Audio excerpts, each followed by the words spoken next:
Welcome to the Dope and Tape Show, everybody. Episode 116. This is it's been a long time, man. We've been pumping them out, getting up into the hundreds. This is crazy for us. And this episode's very special. We have Martin Workman with us from Viking. We're gonna get into it and we're gonna answer all the questions that y'all have. And man, I'm so excited. We've came so long in what seems to be such a short time. It's almost like we started this like yesterday. I mean, we've gotten a little better. Some of the beginning episodes were those were rough. Those were pretty rough, but it was good, man. It was really good to have that. We have apparel, as you can see. Bobby has a hat, hoodie. I got a hoodie with dope and tape in my shirt, dope and tape as well. It's funny because my wife is like, "Oh, you don't wear anything else?" It's like, "Why would I?" So I wear this. She said, "Put on a collared shirt. We're going to dinner." Let's Right go. above us is a link to the spread shop. Is it over here? Is it on Dope the and other side? tape, my Is it by spread. you? No, you have it. It's in the middle. Point to the middle. Always in the middle. You got it. Hopefully my mic All right. sounds okay. I went to Walmart. I got a mic. I got it set up. I didn't realize that it was. I was telling Brian it was broken, but there's a button on here that mutes it. Anyways, thank you all for joining us. I'm going to talk about the subscriptions. We have 901 subscribers. Thank you so much for that. The road to 1,000 has been great. If you're not subscribing, please subscribe. We really appreciate it. Hit the like button when you join. We're going to have questions flying. If you guys got some questions, start firing them off, and we're going to get the show going right after a quick word from our sponsor.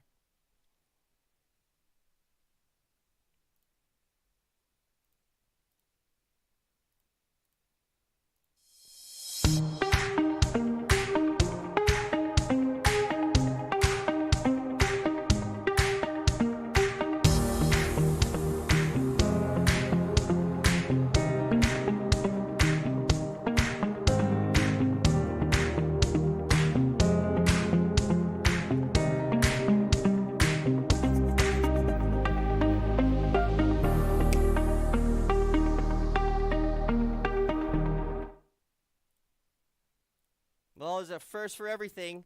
That was wicked cool. That was super exciting to do. It looks like it worked. I was pretty nervous that I wasn't going to be able to do it on the mobile laptop from Macon, Georgia, but that was our first sponsored episode by Viking. We really appreciate you guys. We We hope you enjoyed that. really appreciate that. ESFR commercial is awesome. Which I want to get into the ESFRs because you are widely known for your ESFRs and how I mean one of the cool things about the ESFRs with Viking, like they look different than like everywhere else, but every little tweak means something. Like that's why they did it, and it's so cool. I was talking, I think we talked for like 15 minutes or something. It felt like a long time at AFSA talking about why the cone was the diffuser was made that way, and it was just so cool. But we'll get into that. But I wanted to introduce Martin Wortman. So you started as a fitter and now you're in an executive position. I mean, how did that even come out? How did you start? Well, probably no different than your show. It went quicker than I thought. Started as a fitter. I was going to college. I used to always ask people how they ended up in the trade because it was a fair enough question. And most guys were no different than me. Actually, my son was no different than me, and he's in the trade. You're kind of trying to do something, and I think the trade actually reaches out to guys, to be honest with you. I think it's a very good trade. I think if you have above average work ethic and average intelligence, you'll do really well in the trade. If you've got better in both, you'll even go higher. Not that I have either, but Yeah. I started out as a fitter, and we had I'm not going to pick on designers, but the designers I had didn't go to jobs. They didn't coordinate. And, you've got to do stuff on the job. And then I got into design and estimating. And then ultimately ended up at Viking. I had a 2-year non-compete clause. It was the only place I couldn't compete was in Right. manufacturing, and it was local in Michigan. And like 2 years to the day, my wife came out and she's like, "Are we going to start our own company? This is kind of cool what I'm doing." And Wasn't making as much money as I was in contracting at the time, um, but learned a lot about, how to build sprinklers, learned a lot about how valves get built, um, learned what a CV value was and all that kind of nerdy stuff that you Yeah. don't really need to know, but it was pretty interesting, and got on a bunch of NFPA committees and all that stuff. Yeah. So How did going that like finding that job at Viking, like how did that go? Did you just see an opening on like LinkedIn or like did someone no, reach out to no, you or No. no. Actually, I was at a foam project at BASF in West Michigan. West Michigan is pretty, you know, uh, we do a lot of manufacturing here, and the company that I worked at, we did a lot of, paper mills. If we ever got a warehouse, we knew we weren't charging them.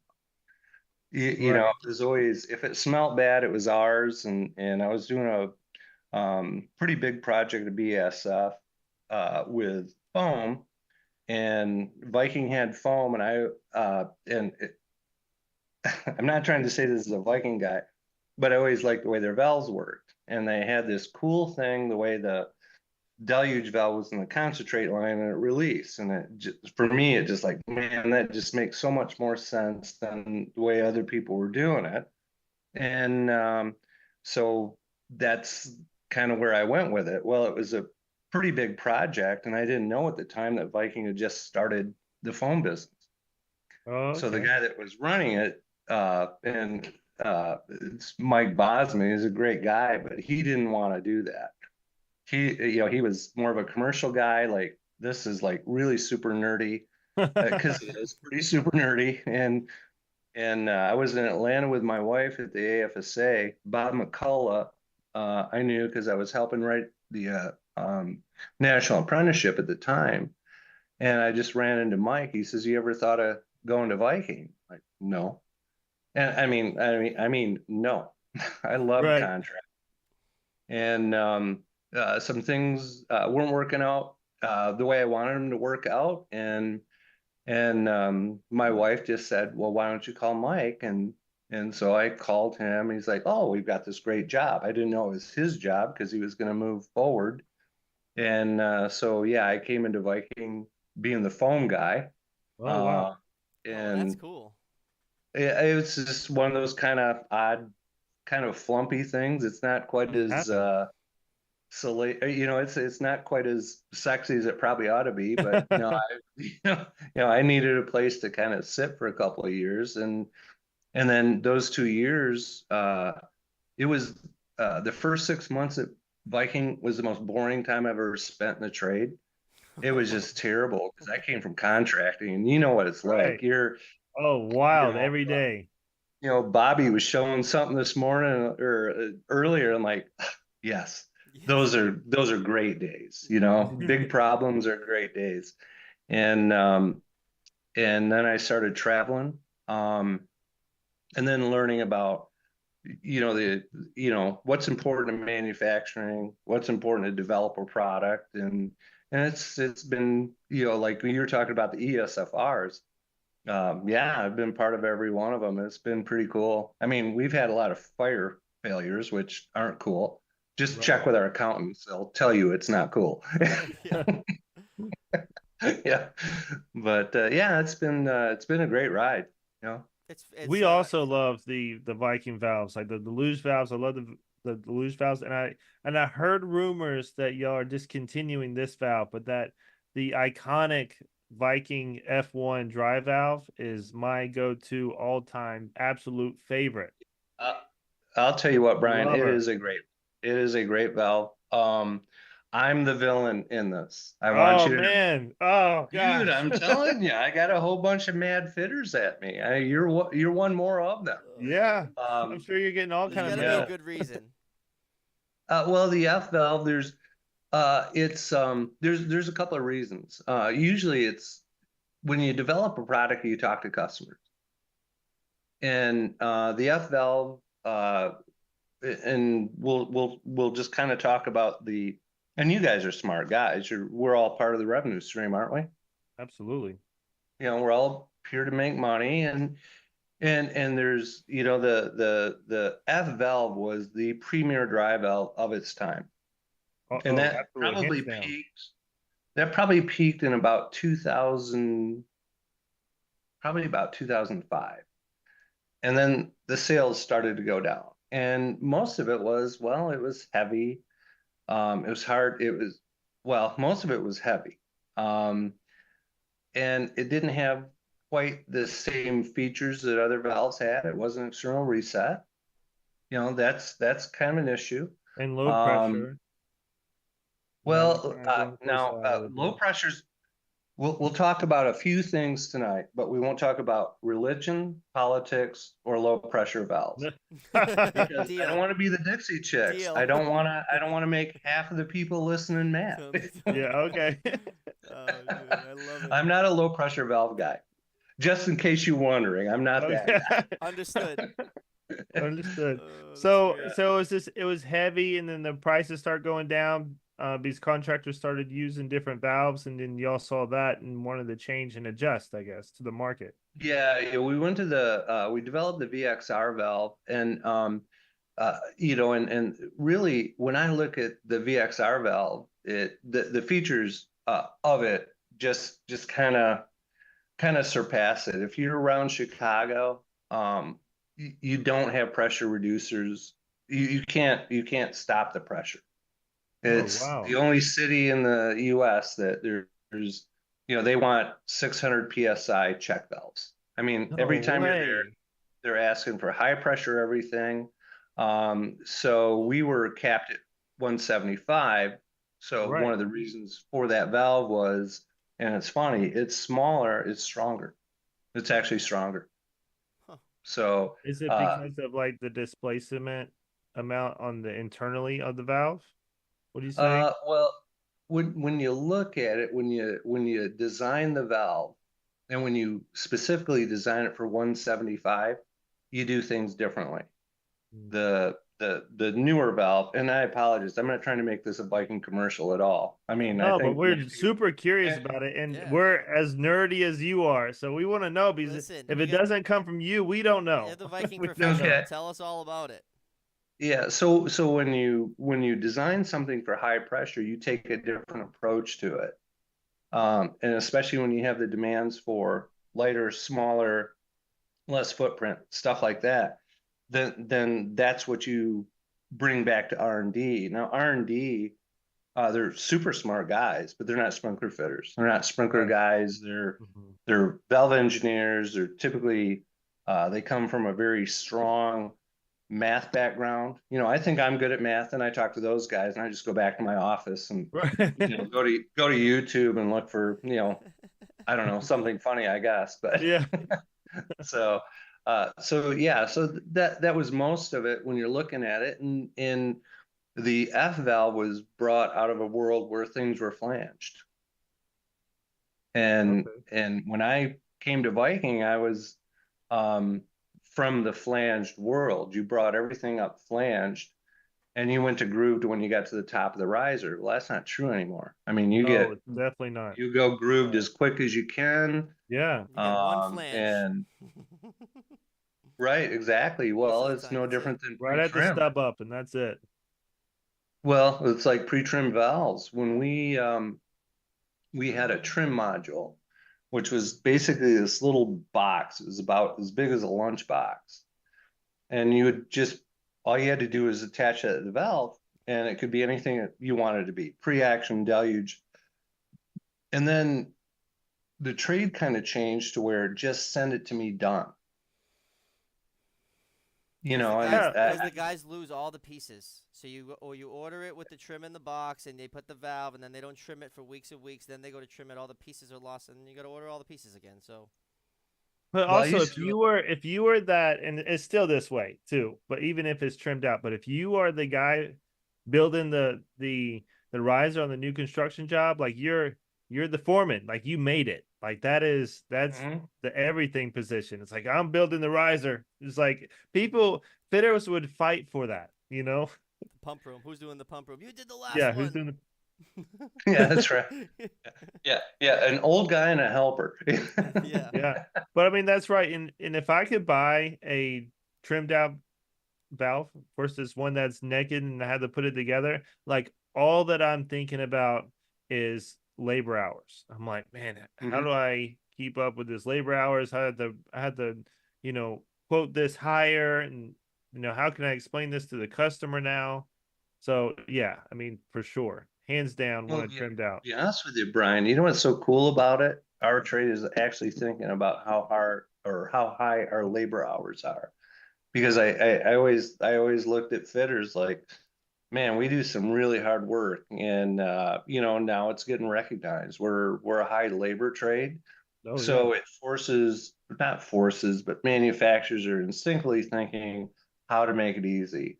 Hmm. First time I saw a flex drop, I just looked at it and go, I've got one of those on my dryer, Yeah, I Yeah. want to. right? Yeah, I've got one of those on my dryer. Why do I put a sprinkler head in it? And today there's just a lot of people that would never even think about, cutting drops, Right.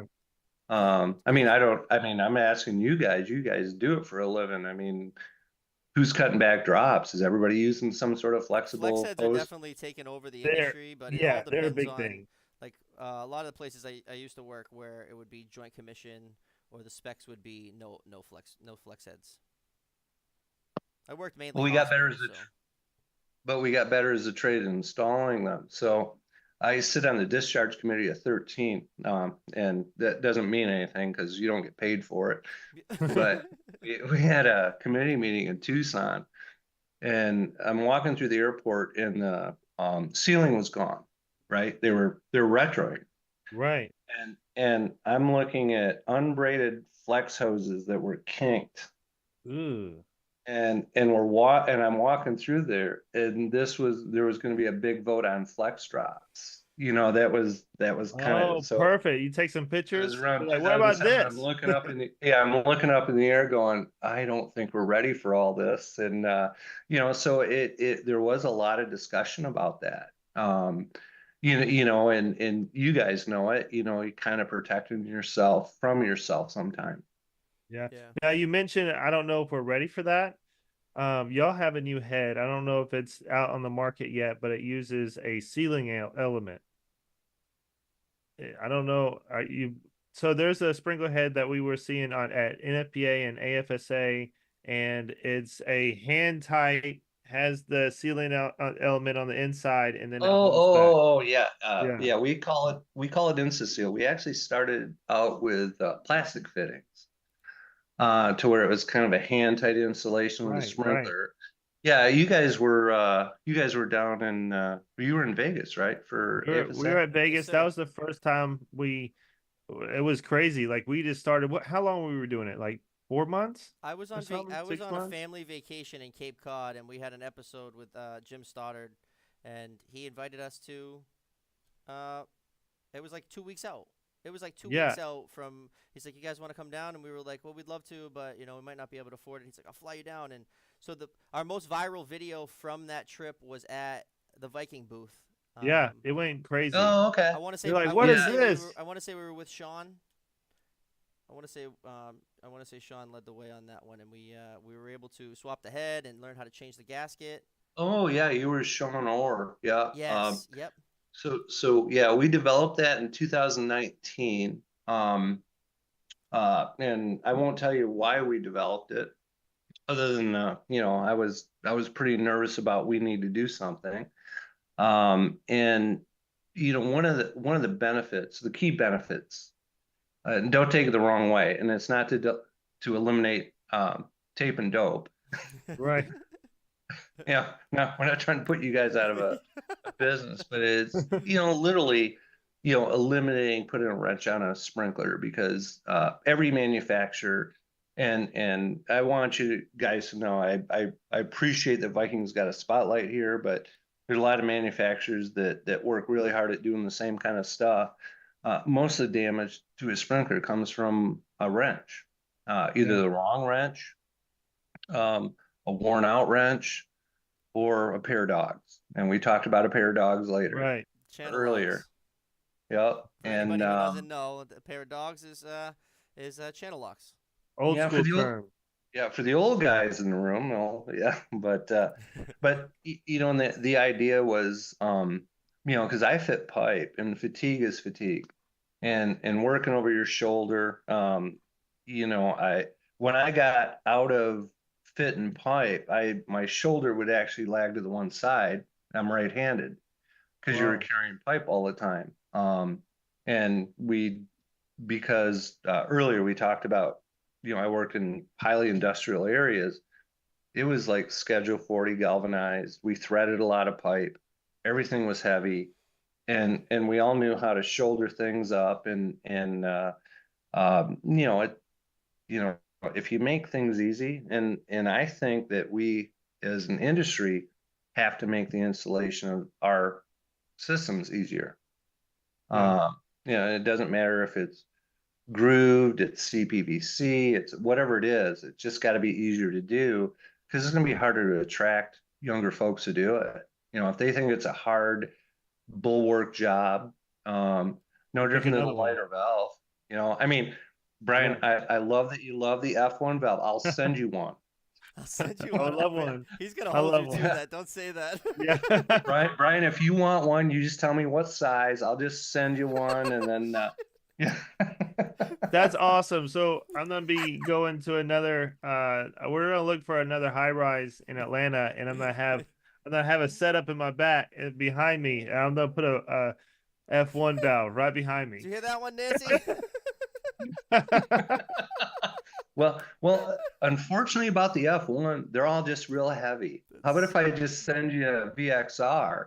You can put Yeah. that under your armpit, and and then you can walk So upstairs all you want. I So know. the chat's been going absolutely Yeah, bonkers. Kind of been ignoring crazy. them. They love the F1. There's a lot of love in the industry for the F1. It's just, Sure, you know, it it's was not a great valve. it's an icon. ESFRs are near and dear to my heart. Spent about 14 years primarily installing them. Man, was just down and inspecting the mall. Yo, what up, Al? Eric, Chad, Justin, Chandler, Corlin, Matt. Everybody, thank you. Leslie, what up? Tommy Howd. Appreciate all you guys joining us. Thank you so much. Please hit the like button. We are pretty spoiled in Georgia. He's got all these manufacturers, warehouses about 10 minutes from each other. Makes it easy to get I something was the at same day. Viking today. They're awesome. The warehouse manager at Viking in Atlanta is on top of it. I mean, he's great. Oh, yeah, yeah, yeah. That's Viking Supply Net. We're vertically integrated. Right. I'm the boring manufacturer. I'm the Yeah. I'm the guy in Michigan. Yeah, Supply Net is really great. You know, I always laughed if Viking ever fired me, I'd just get a credit app for supplying that. Yeah. Hey, let me ask you a question. Do you guys Uh-huh. still do blowbacks? Yes, sir. Oh yeah, all the time for sure. Okay. That is something Yeah, that I hold dearly. yeah. I will never stop doing that. I think it's a great tool. It works. I trust it more. I trust the blowback more than I trust some people. Yeah. Yeah, it was funny because every now and again, I used to answer tech calls at Viking. Yep. That was kind of what I did. I drove the van. I brought people to Viking. I did training, and then I answered calls. And every now and again, I'll be talking to a fitter, and they were having an issue building up pressure on a pneumatic release. And somebody that I've talked to in the past, that's why they had my number. And they were talking about the trim, and they said, well, we bought it pre-trimmed. I said, well, I'm never say never. You know, it doesn't mean that it's always coming out perfect. And it worked out. It was okay. And I said, did you do a blowback? And they said, well, we walked the job. I said, why don't you just do a blowback? That'll kind of cure where the air is coming out of. Right. I just wondered. It's one of those terms. Sometimes when you say it to people, I think you're saying something salacious, and Yeah, Right. yeah. for anybody that's watching, I'm sure everyone in here knows. If you don't know what a blowback is, if you have a closed sprinkler system, it could be a 10-head job. It could be the size of Gillette Stadium. If it is closed and you blow a full breath of air into it, If the system is closed, that full breath of air is going to come back into your face instantly, and that is the phrase blowback. And man, I trust that thing. And if it doesn't blow back, Mm-hmm. well, we got an open end. Go look again. Yeah, you just take the plug out right at the airline, Go right look, at the gauge, yeah, the three-way, or and a then head or a low point or right, anything, you know. But yeah, when you tell the new guy, yeah, well, we're gonna get a blowback, it's like they automatically think this is like a new guy prank every time. And Yeah, it well, is not. I It do it is at Viking. So the people answering phones, I make them do a blowback because it's a term in the trade because they're probably talking to somebody that has a problem. right, right. You know what I mean? And if somebody says they did a blowback, don't, take it for what it is. They did a blowback. That means it's tight.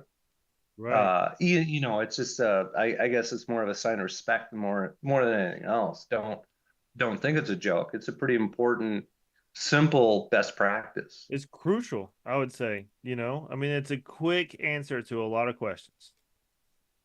And Yeah. if you're So no, searching for it's that open I end, just I you I can, just wanted to ask that. I just wondered if we're still and doing it or and not. That's then funny because we haven't even talked about that. Like I would say that's like a little trick. that is a little That's trick, kind of and we common. just brought it up. And then so when you don't get a blowback and you can't find that open end, I do recommend a tow behind compressor.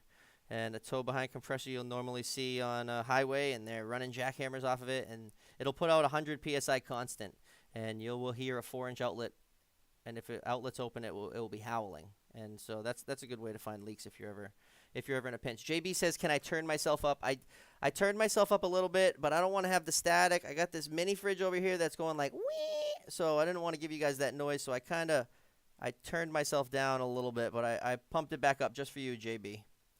He runs And that Viking another thing, warehouse. another thing That's I L. teach guys, like not really a trick, but kind of like a best practice. If you are changing out gauges, like if you're in a stairwell with sectionals and you're changing out gauges for a 5 year, untwist it a little bit. Like, let's say the system's still live. Because I'm not going to drain the Mhm. system I will just close the three-way and then unscrew it a little bit and the needle starts going and then screw it back up a little bit more and then see if it goes back up. Because like if Yeah. that three-way doesn't work and the water is shooting, the water's going everywhere. That's another great So trick. Yeah. I'm like, hey guys, just unscrew it, screw it back in, see if it Can you really hear me is. now?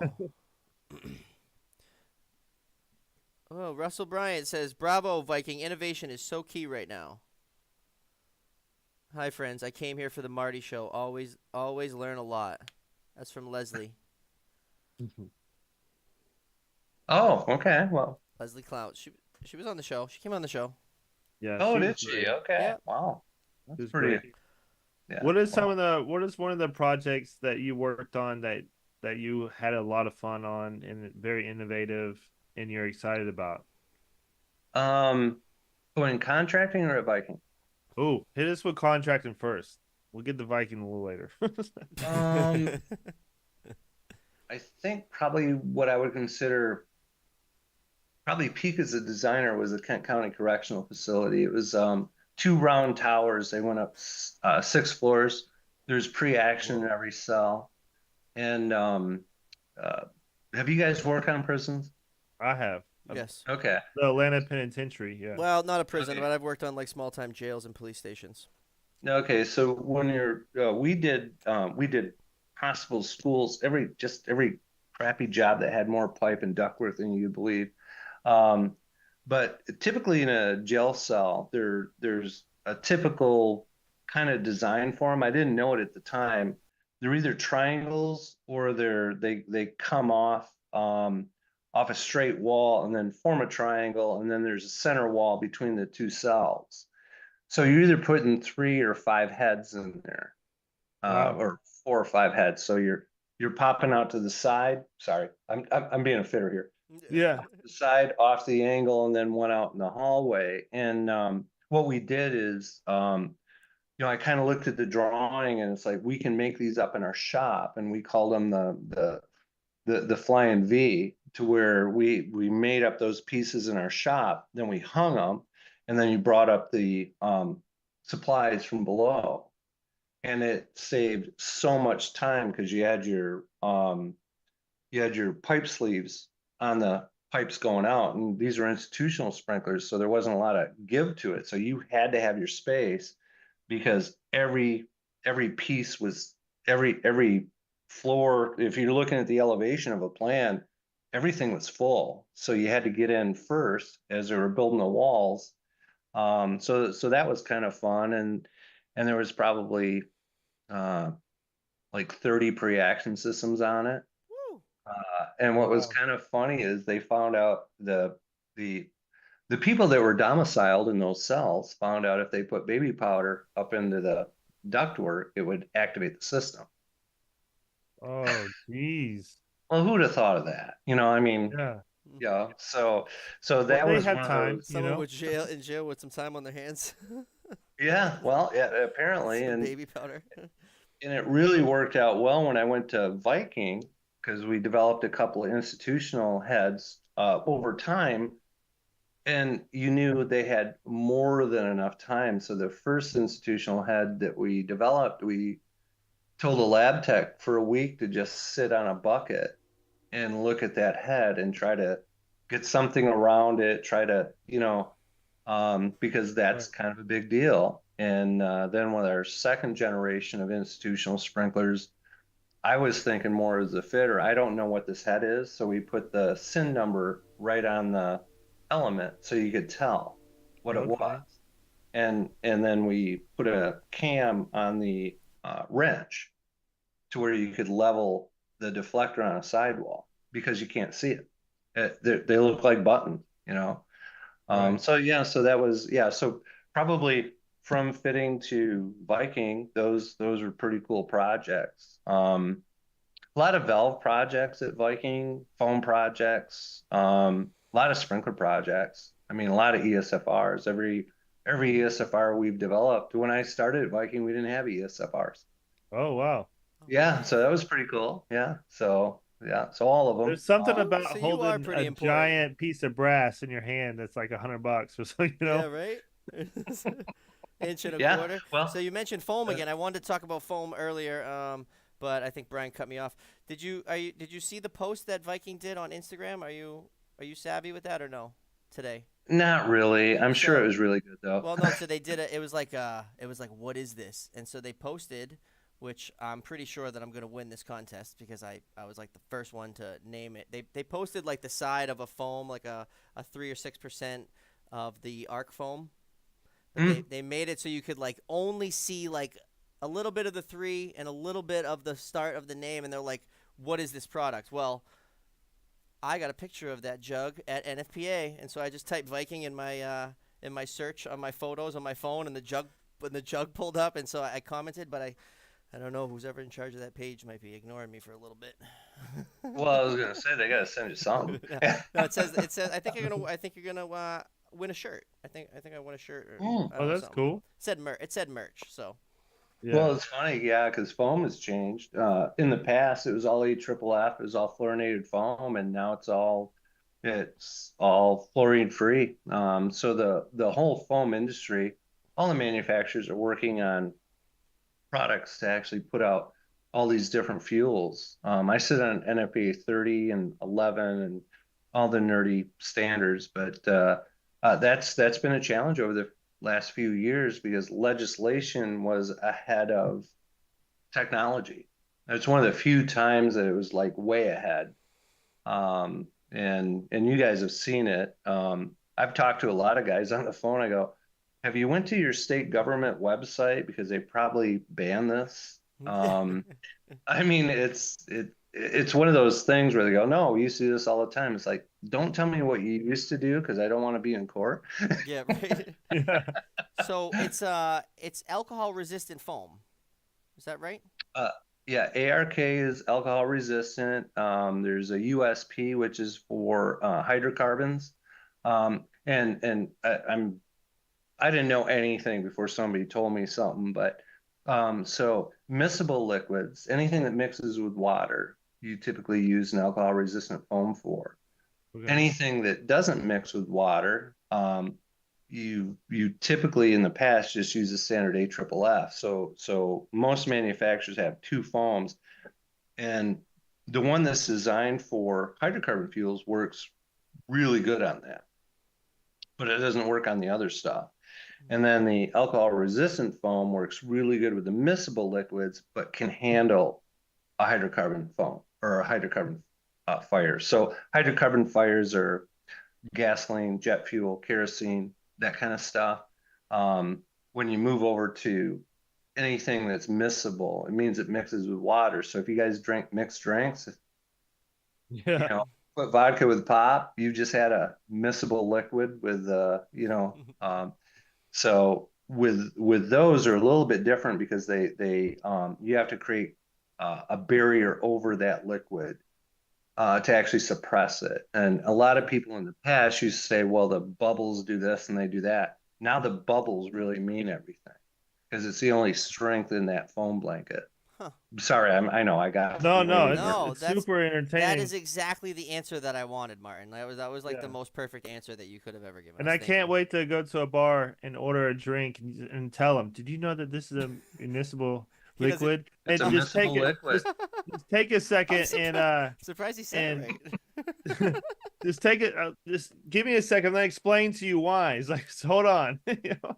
Well, to be honest with you, a lot of people do a vinegar and oil thing to show the separation. So it's very visual. Hmm. And like I said, vodka and pop, and I'm not here for Sprite or whatever, but Right. if you take a clear liquid with vodka and there's no separation, and that means it's miscible. It means it readily mixes with water. Okay. So it's, you know, sorry. No, No, no, no, it's now cool. now Hey, it's when super you take understandable. something that's explosive, like gasoline or fuel or anything that's like explosive, like it gets a spark, it hits its fire point, and then boom.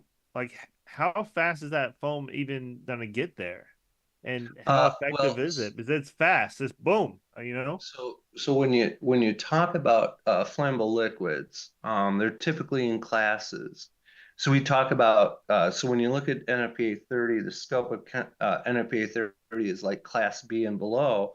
Class A flammable liquids, we don't consider to be able to be protected because they truly are explosive probably isn't the right word, but it's close enough to where yeah, it's a big boom. Gasoline's a 1B liquid. Yeah, we can handle that with foam all day long. Actually, the U.S. military, if you've ever heard of mil spec foam, it's military spec. It actually means it's on a QPL list. It's a thing that the government does. People didn't say they have mil spec foam. Maybe they mix it that way, but until it's on the QPL list, you didn't get your Right. stars on the shoulder or whatever you want to call it. Um, so when we talk about that, and what you're talking about is how readily something burns, and it's the vapor pressure being pushed off. So the only thing that ever burns is vapor. So you guys have had a bonfire, haven't you? Oh, Oh for yeah. sure. And I've Yes. never So, used gasoline. Oh yeah. well, Never no, once. So Never but once did I but do have you that. ever watched wood burn, like just pieces of wood burn? oh yeah, I Oh think yeah. all of us have in the Yep. fire trade for Staring sure. at Yeah. it. But if you stare at it Above long it. enough, you'll notice that there's a space between the wood and the bottom of that flame, because the only thing that burns is vapor. I'm gonna go have to have a Vapor. bonfire and check that out later. No, no, I actually it's really kind of a cool thing. Trust me, before that I was just burning wood in my backyard. Yeah. Now I sit there and think about it. And I I, know sh I I've shouldn't. noticed I that and I've shouldn't. watched that before. And you say that it's just vapor, but like I don't know, that thing's freaking crazy to me. It's like magic, you know? It's like vapor. Like, what do you mean? No, the wood's burning. It's Like, black magic. Yeah, but if you take a look, it'll pull off it. It right. typically, yeah, it'll start on a surface, but then it lifts. And when you're doing any kind of combustible liquid, so FM Factory Mutual, you guys know who Factory Mutual is, right? Yes, Oh sir. yeah. They kind of retermed. There used to be combustible and flammable liquids, and you kind of realize once they start burning, they turn into the same animal. They have kind of the, yeah, I won't get super nerdy, but they put off the same amount of heat and they're really nasty. Nerd Yeah, it it up. gets We want it. We aggressive. want the nerd it up.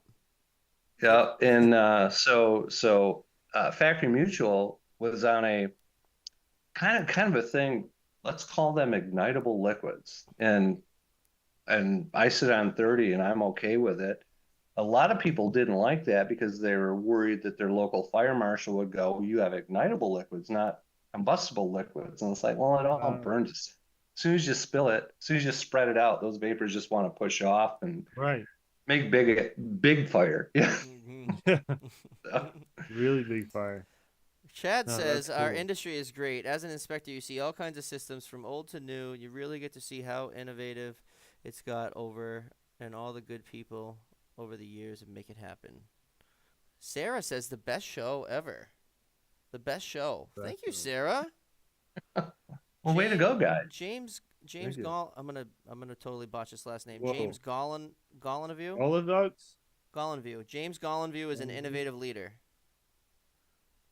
Yeah. I'm sorry, Joe. I don't know if I know James or if I said his name right, but much respect. Yeah, it's James Golan Bow. James Gollinville, was that him? Yeah, he uses all the letters in the alphabet. Oh, He's a really super smart guy. So he does have a lot of letters in that. Oh, yeah. Oh my goodness. that's a lot, isn't it? Yeah, that's from Yeah, he's Joe. yeah, Joe. So he's I wanted to actually, ask you about sample testing of sprinkler heads, not just like standard um, quick response, ESFRs, dry heads. They're all different dates of sample testing, but Mhm. how often do they actually fail? Like, how really important is it to sample test? Um, Actually, I think the trade is still learning how important sample testing is. When I was getting emails out of the Netherlands, I traveled a whole lot at Viking up till about COVID, for a couple of different reasons. One, I got a whole bunch of people that now travel for me, which is really cool Right. because I got 50 acres and I like being here. Yeah. Um, but traveling throughout the globe, you meet a lot of people. I had a lot of people from the Netherlands going, "It's time to test our ESFRs. Is this really a problem?" Well, we didn't have a history as a trade, so some really smart people, from UL and FM said, we ought to be testing these, and we found out that, because it's not multiple manufacturers. There's solder creep. There's all these things that, yeah, we should be testing them. Some of the older sprinklers that didn't have the same performance that we have now. I mean, you look at all the sprinkler heads you guys have to identify. I Oh yeah. mean, literally, you're looking at SIN numbers going, what's this deflector even do? And why Right. does it do that? And um, with the performance, everything now works a whole lot different than it used to be. It used to be that if you could, get the cork to unplug from the sprinkler, it put water on stuff. And now we're talking about timing to a fire. When we talk about water delivery, which is really important, like on freezer systems, that water hit in 20 seconds. I mean, that's a whole different thing. So it is important to do that. And I don't consider them very taxing. When you look at 20 years, 50 years, things like that. The older sprinklers were, you do pull-ups on them for God's sakes, but Yeah. they were big, thick pieces of I know metal it. with so it is important to do that as a trade. And it's not just a revenue generator, it's a performance thing that we have to maintain. And a lot of times, some really old sprinklers do really well. It's almost amazing. It's like, wow, this The thing older is like like 80 fusible years old. links. Oh yeah. Well, yeah, the old side links that everybody had. Um, yeah, they do really well. So JB says, does anyone know of good foam training places? I feel like most of the time I'm learning and teaching myself trial and error on foam systems. Yeah, there's Ansel has a training school that they've had for a very long time. Viking has a training school. I can't speak for the other manufacturers because there's a real commitment to setting aside something like that. Um, sprinkler manufacturers. Ansell's part of Tyco or JCI, Viking's Viking. And it's one of those things that you commit to training, meaning, and it's a little different thing. It's almost like a stewardship of your product line. You want people to do it right. Right. That's so. Um, and then depending on what kind of foam training, there's actually you can go down to Texas A&M where they blow foam against big oil tanks. So depending on what level of foam they're looking, if they're looking at installing a bladder tank or a foam pump, that's not, I wouldn't say it's not super hard, but that's easier than if you're gonna, pull up with a big rig and blow Right. 5,000 gallons over a tank. So, Filling That's what I want to sign setting up up for. and filling the foam tank is very overwhelming with pushing all the air out and making sure you don't break the bladder, and there's a lot of that's a steps. biggie. There's a lot of steps to filling up that tank with the concentrate, making sure it's not filled with bubbles, and making sure you got the bladder filled all the way.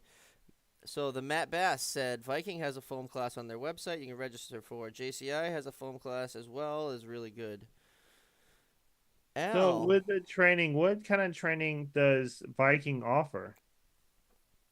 Well, we offer a lot. I mean, it's a wide product line. So, you can come and learn about sprinklers, valves, systems. We do training on foam. We've got um, if you guys are like into inert gases, like the old clean agents. Okay, yeah. Viking got away from all the fluorinated anything. No FM 200, no Novec 1230. So it's all um, you know, basically inert gases, which are high pressure systems. I was lucky I came from a contracting company that did all that stuff. Just kind of a varied, I got a lot of education pretty early in my life, Yeah, which worked out good. It's no different when Bobby said there's a lot of guys that never worked on a fire pump after 10 years, and that's true. it's just And it's just sometimes guys get luck of the stuck draw. at like when they're at companies and they're just really good at this one thing, and then that's all they do for their entire career. Yeah, yeah, and they're good for it. I mean, it's not an issue. Trust me, the more you get into that stuff, sometimes the worse it is. Yeah, right, I right. know. Some guys don't I mind. can't They tell don't you want to go in the how pump many room. I can't tell you how many conversations I had with guys that are just like really good at this one thing at this company that I was at, and then they're like, "Man, I want to do this and I want to do this," and I was like, "Man, you're gonna have to leave. Like, you're gonna be doing this forever if you stay here. I'm just letting you know. Like, you Yeah. leave and you make that part of your agreement that you go to this class and this class and this class, but at these large companies, sometimes you're gonna be the hood and extinguisher guy, you know." Yeah, we had a fitter, we called him Straight Line Randy. So when you do warehouses, he ran all straight lines. If there was an offset, he left it. So you always hated to go back and test his jobs because you knew he left all the offsets out. Because it slowed him down. Right. So yeah, Oh and my goodness. and a lot of guys just love, just running pipe, and God bless them for that. It's I think Makes the day pass. yeah, Fast. there's room Very for fast. everybody, The day right? flies when you're just hanging pipe, man. Yeah, just banging it up. You don't have to talk to anybody. You don't have to go down and talk to the general who's mad about where you parked your truck or The paint Yeah. color, the paint color they're choosing or something. what are all those orange caps on the ground? Yeah. Yeah. They just increased the UL testing for quick response and dry pendants. I heard this was because most of them were passing. Is this true? I'm not sure if to be honest with you, Bobby, I'm not sure that that's changed. Okay. Um, the change comes from, so UL can make a change, but usually they follow NFP standards. So if 25 made a change in that, then UL would follow. Not that they wouldn't have input on it. So somebody from UL would bring that to the committee um, and propose a change. Do you guys do public inputs to any other committees? Yeah, we asked if they could make it official that dope and tape is the proper um order, Yes. and it was kind of declined. Kind of Yeah. Okay, so you made a public input. Yeah, we want NFPA Um, 13 to state that all male NPT threads require dope and then tape. Can you make that happen for us, Martin? well, I can work on Okay, it. we'd really appreciate it. Well, the reason I asked that is a lot of people don't know that they can make public input to a NFPA standard 13 because we're sprinkler guys. But you look at all the other standards that you deal with, and maybe some people don't know, but 409 is aircraft hangars. That's sprinklers. 30 is flammable liquids. That's sprinklers. 11, 16, which was the foam sprinkler standard, collapsed into 11. That's another sprinkler standard. And if there's things that you would want to change, put in a public input. Every public input actually has to be heard. So, just say you said that all sprinklers must have the tape and dope logo on. Now, it would have to be heard. Now, it doesn't mean it's going to be considered very long. Yeah. Because I'm sure there's a lot of manufacturers that go, no, we're not doing that. We might be able to, though. We might be able to. We're making some waves. Well, yeah, yeah. There, as far as sprinklers go, in the NFPA 25 and 2023 edition, as far as changing them out, replacing them, sample testing, there is a lot of changes from the Okay. previous. Yeah. Oh, is there? What do you got? Oh, that- What do you got for changes, kid? Well, there's Yeah. a lot. Oh, all right. There's Well, a lot of changes. never mind. We don't Yeah. want you. We don't want you reading for an extended period of time. Sorry, I can't do it. Oh, We did this last time. just It got- didn't go well. We just got 901 subscribers. I'm not trying to go back into the 800s. No, we're Please- 904. Please don't read 904. 904. Thank you guys, everybody, so much you for so coming much. This is and great. supporting us. And yeah, this has really been awesome. And if there's anything that comes up that Viking wants pushed and wants the dope and tape community to know about, please let us know. Because we want to support you guys as much as we can, and we really appreciate you supporting us as well. No, we're here for the trade. I mean, we do training classes. We probably do 30 a year. I don't know if you know Jim Lake. He was part of NFSA, NFPA, and we've got some really good people that train. It's no longer me driving the white van from the airport to Yeah. Viking, but no, we're just here to kind of support the trade. It's a great platform for you guys to do. I assume a lot of the folks on the calls are, they're fitters, Yeah, for sure. which Majority. is great, and I kind of look at my time fit and pipe, that boy, it kind of forms my opinion every day. You think about how things go in, and I still describe things like this. And wife looks at me and go, well, okay. That's great. But no, it's yeah, I mean, if there's I guess, one of the things I brought up was making public inputs. And there's a lot of times as a fitter, and I think both union and non-union apprenticeship programs talk about the standards pretty hard. As you study those, if there's something that you see wrong or something that you want to change,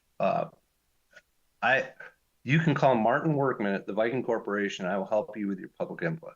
I do that for a lot of folks.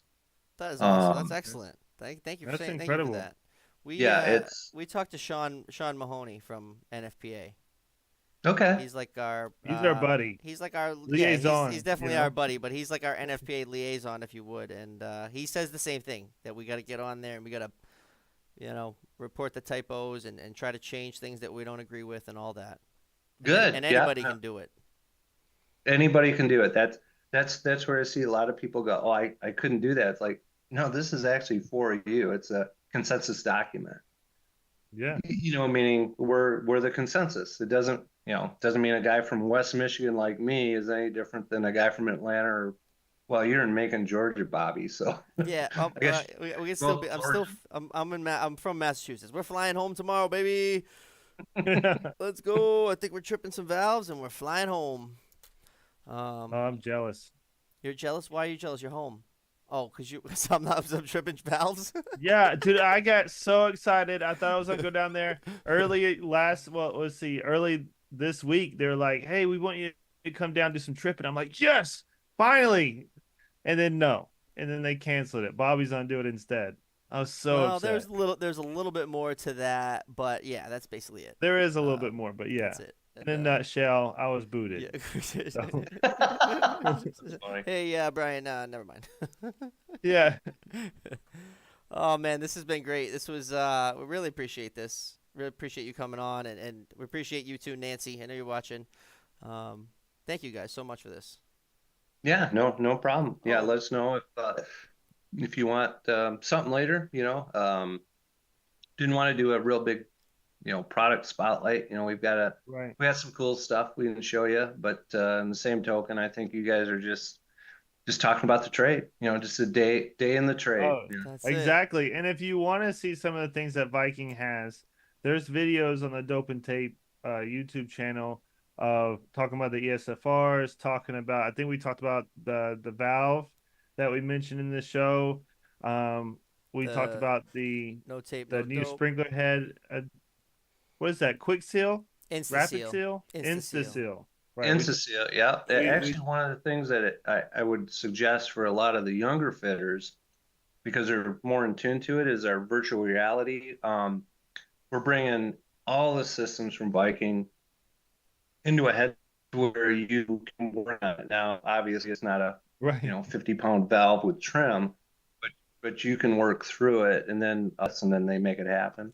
You can make a mistake with a headset on, and it doesn't ruin your Yeah, day. that's true. You know, it's like every time I see a high X dump, I just feel bad for that poor fitter that opened the inspector's test and just So tripped have in you a, ever a high seen X system. a like a really wet day when something went really bad? Oh yeah, as a fitter. Yeah. Oh Oh God, yeah. I think the worst one that ever happened. I was in the basement of an old building in Grand Rapids, and they sent me down to change some sensing lines on a fire pump. And I thought I had everything shut down, as we all do. We all think we have everything shut down. Uh And I popped the union, and it just sprayed all over heck. It was January in Michigan, back when Michigan used to get winters. And I mean, I, Was I drove home and actually put on new clothes and went back to work. It was so wet. Brian So knows about yeah, that. I know about that. yeah, it happens. And that's why the blowback's really important. It's really tough when somebody's shutting down your control valve, though.